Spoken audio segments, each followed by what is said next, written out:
Senhores telespectadores, viemos hoje fazer o nosso programa numa das regiões mais interessantes e mais significativas do país. Bom, e apesar disso, não é das mais conhecidas.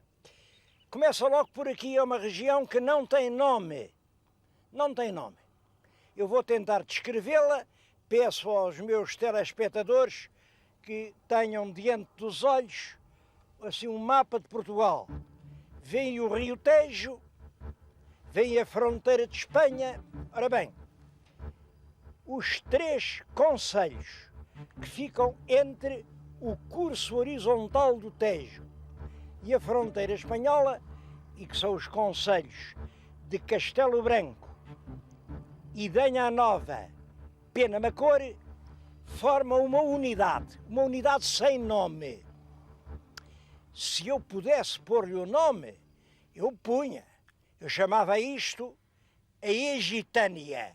É um nome bonito e é um nome verdadeiro, porque estas regiões constituíam a diocese da Egitânia, hoje é Idenha. Depois, quando os mouros tomaram conta daquilo, não podia haver lá bispo, não se podia dizer missa. Parece que os reis mudaram a sede da Egitânia aqui para Penamacor. Mais tarde passou de Penamacor para a cidade da Guarda, mas com uma condição: o bispo da Guarda tinha que se chamar sempre bispo da Egitânia. Estou-lhes a falar, portanto, aqui junto ao castelo de Penamacor, e a minha ideia é mostrar-lhes um pouco da Egitânia.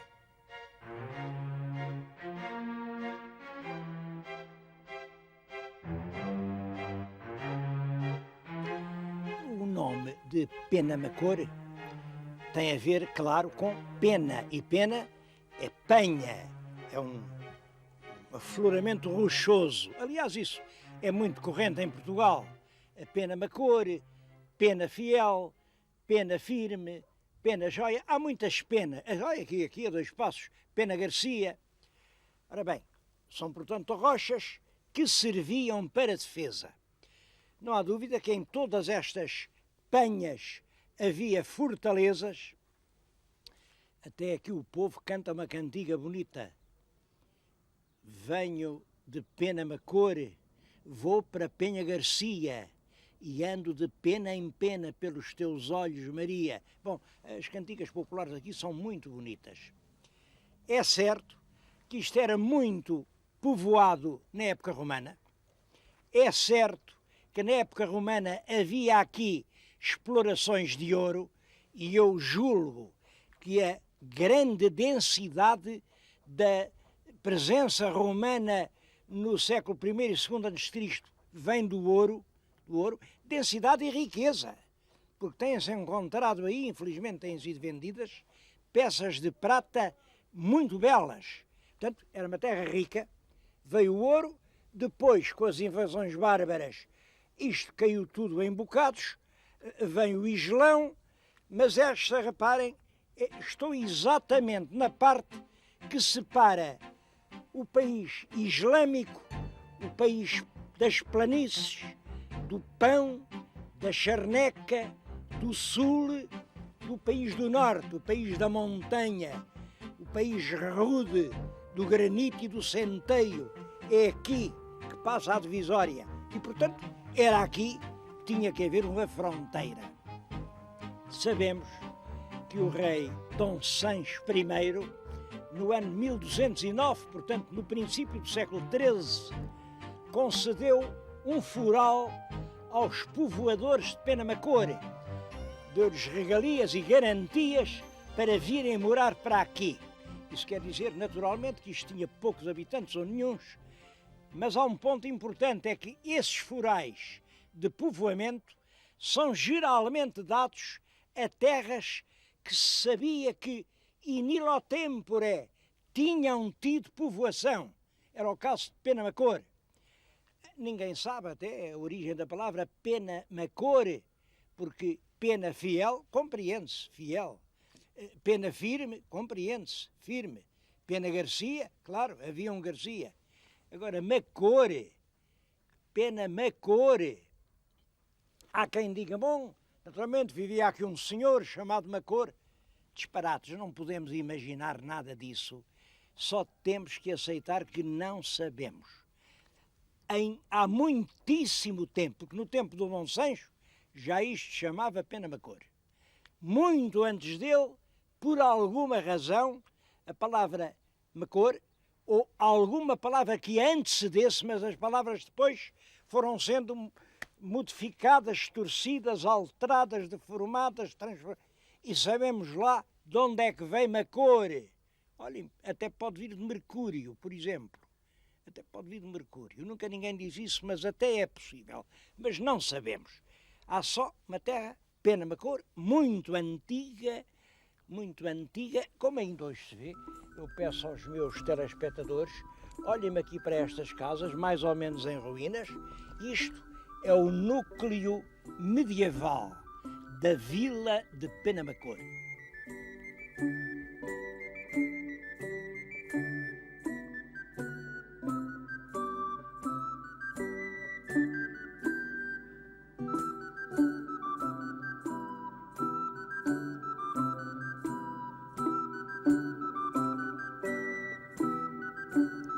Esta é a antiga Casa da Câmara. Reparem que é muito curiosa porque a Câmara foi construída por cima das portas da vila. Vêm as portas, ainda é ogival, quer dizer, é do período medieval, mas a Casa da Câmara já tem as duas esferas armilares, quer dizer, já é do tempo manuelino. E entre as duas esferas armilares fica uma pedra que tem orgulhosamente os sinais do município de Pena Macore. A meia-lua, que representa o tempo dos mouros, a chave e a espada.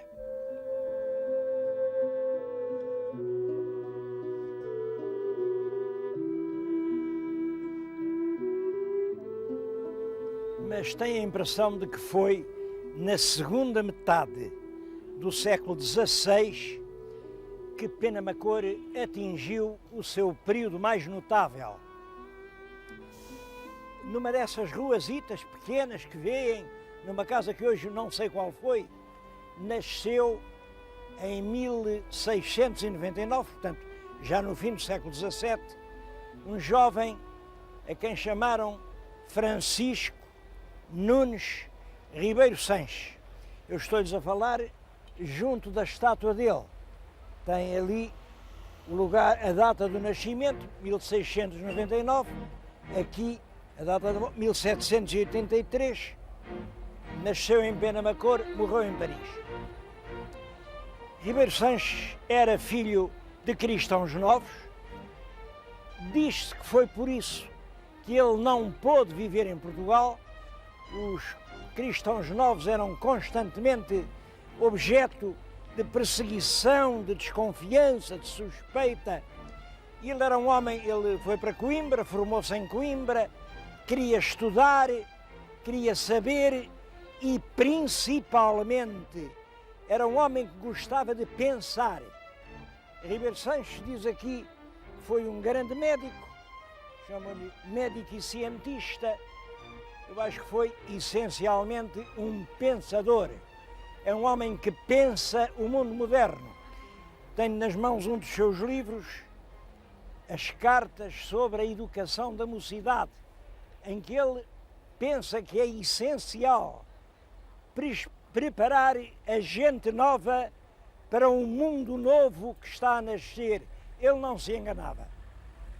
A verdade é que o seu valor foi reconhecido, ele andou por esse mundo, saiu daqui, não quis viver aqui, foi para a Holanda, da Holanda foi para Paris, esteve em Inglaterra, depois estava novamente em Paris, quando a imperatriz da Rússia pediu que mandassem 3 grandes médicos para a Rússia e ele foi um dos 3 escolhidos, prestou lá grandes serviços na corte da Rússia, até ao ponto de a rainha o fazer fidalgo hereditário. E fidalgo hereditário com uma legenda no brasão. Eu acho essa legenda extremamente bela, em latim, claro, nessa altura toda a gente falava latim, e dizia o seguinte: non sibi sed forte genitum se credere mundo. Quer dizer, ele acreditava que nasceu não para servir a si, mas para servir o mundo. Isso é o que distingue os homens grandes dos pequenos homens. Os homens grandes sabem que não devem nada a si próprios, não nasceram para se servir. Ao passo que os homens pequenos, tudo quanto fazem é para a sua própria utilidade. O nosso Ribeiro Sanches viveu no tempo de Pombal e é realmente extraordinário que Pombal não o tivesse mandado voltar a Portugal. Mas a explicação é esta: Ribeiro Sanches era um grande homem e Pombal também. E geralmente os grandes não querem outros grandes na sua companhia. Ribeiro Sanches morreu num triste exílio. Olhem, era muito amigo de um homem também português, também andou por lá, o Padre Teodoro da Almeida, que foi da Academia das Ciências, como o nosso Ribeiro Sanches. O ilustre Ribeiro Sanches foi membro da gloriosa Academia das Ciências de Lisboa.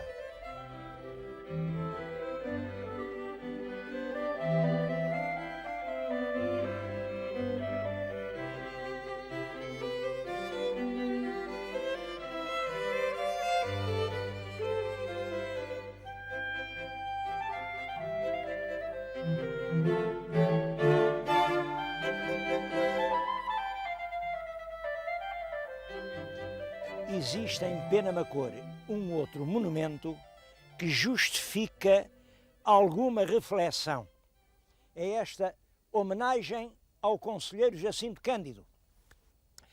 Bom, eu devo-vos dizer que este conselheiro não era aqui de Penamacor, ele nasceu nos Açores, não teve nenhum papel importante na vida portuguesa, foi durante pouco tempo Ministro da Marinha, mas era uma marinha, a gente não tinha navios, para que é que servia o Ministro da Marinha? Era um homem inteligente, um homem sério, e era um homem que falava muito bem sobre tudo isso, falava muito bem. Quando o Índice Ribeiro, que também era açoriano, foi chamado a formar governo, naturalmente rodeou-se de pessoas de confiança e mandou vir o jovem Jacinto Cândido para a Marinha. Então, se assim é, porque é que em Penamacor lhe fizeram este monumento? Bom, primeiro, porque ele casou com uma senhora de Penamacor. Casou, mandou fazer aqui uma casinha, aliás é uma bela casa, ainda hoje existe, e viveu aqui alguns anos de vida. Segundo, porque ele era um dos partidários do ideal da vida nova. Isto é que é preciso perceber. Está aqui escrito um trecho de um discurso. Ora, leia o discurso. A revolução há de fazer-se, ou seja, bem ordenada e dirigida de cima para baixo, do governo para o povo, e então reinará a vida nova e entraremos num período de felicidade e de paz. Ou seja, quando o governo não possa, não queira ou não saiba fazê-la, de baixo para cima, da periferia para o centro, em ondas alterosas de anarquia que subverterão tudo e todos. Este é de um discurso de 1892, era o ideal do movimento político importante dessa altura, que é o ideal da vida nova. O ideal da vida nova domina certos setores da política portuguesa quando o jovem rei Dom Carlos sobe ao trono. E eles acreditavam que o rei Dom Carlos ia fazer uma revolução feita, portanto, de cima para baixo, do governo para o povo. Bom, infelizmente, esta filosofia não é verdadeira. O monumento é de 1958, porque em 1958 ainda se pensava assim, ainda se acreditava na possibilidade de uma revolução feita de cima para baixo. As revoluções são outra coisa. Como sabem, o corpo das sociedades é um corpo vivo, é um corpo que muda, que se transforma, cresce ou diminui. E as instituições, a roupeta das instituições, deixa de lhe caber, deixa de lhe ficar bem, deixa de lhe assentar nas costuras. E quando as instituições não estão de acordo com as sociedades, as instituições caem e tendem a aparecer instituições novas. Isso é que é uma revolução. As revoluções não acontecem quando os governos querem. As revoluções vêm quando a história as torna inevitáveis.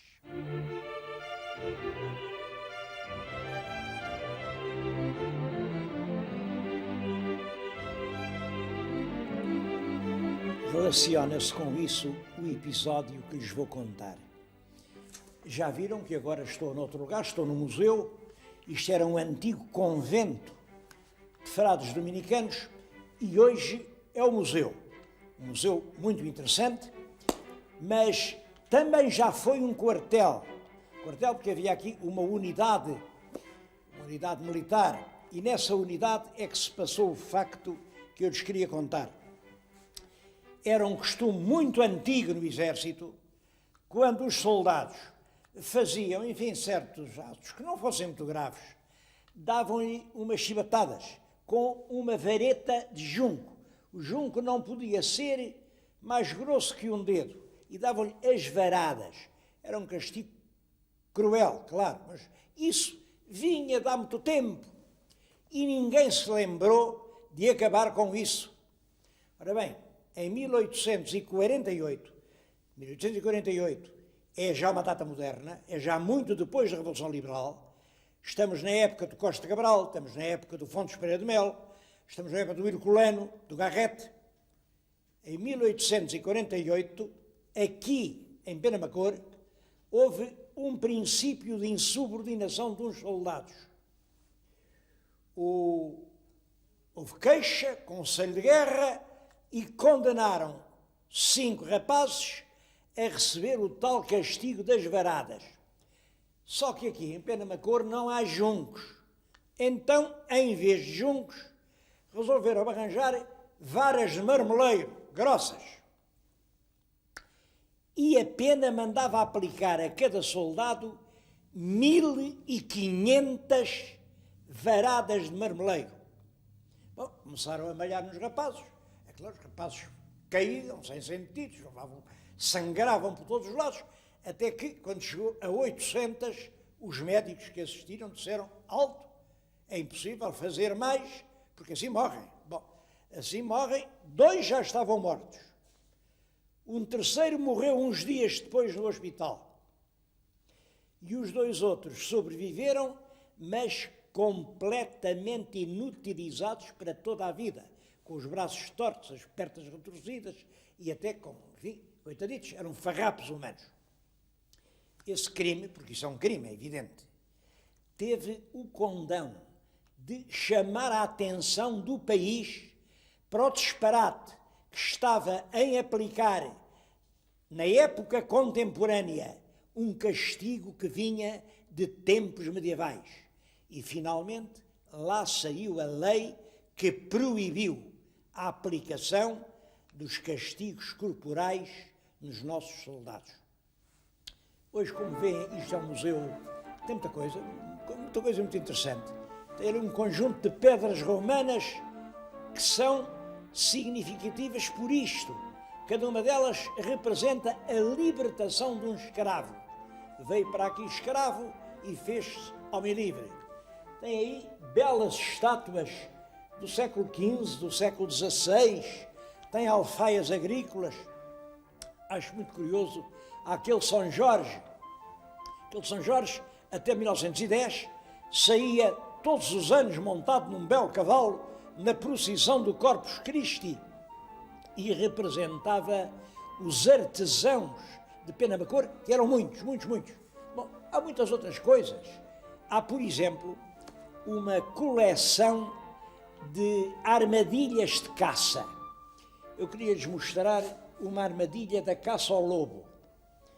Bom, vou tentar pô-la a funcionar. Isto abre, como veem, abre, prendi aqui com este gancho. Eu não vou prendê-la, claro, porque isto é realmente perigoso. E quando o lobo passava, isto tinha aqui uma presa que o lobo queria comer, isto soltava-se da armadilha e fechava-se nas patas do lobo. Era uma vez um lobo. É claro que o povo diz que quem não quer ser lobo não lhe veste a pele. Mas nisto de vestir a pele, meu querido telespectador, queria-lhes pôr um problema. Que diabo de pele há de vestir o lobo, senão a sua própria pele? Andar vestido com a pele alheia, isso é que é mau. A propósito, gostava que me respondessem a esta questão. O que será mais perigoso? Andar o lobo feroz, vestido com a pele inocente da ovelha, ou andar a doce ovelha mascarada com a pele feroz de um lobo? Sobre lobos, hoje creio que já não há lobos. Há quem diga que já às vezes aparecem, quem diga que não. Agora, do que se fala muito é do lince. Eu nunca vi um lince senão o que está aqui na coleção. Está ali um, bonito, foi atropelado na estrada, aqui já há muitos anos. Está ali um lince. Mas o lince fez a celebridade da região. Todo o país já ouviu falar no lince da Serra da Malcata. Vamos lá à Serra da Malcata a ver se vemos um lince. Claro que não vemos, já lhes digo, mas vamos até à Serra da Malcata.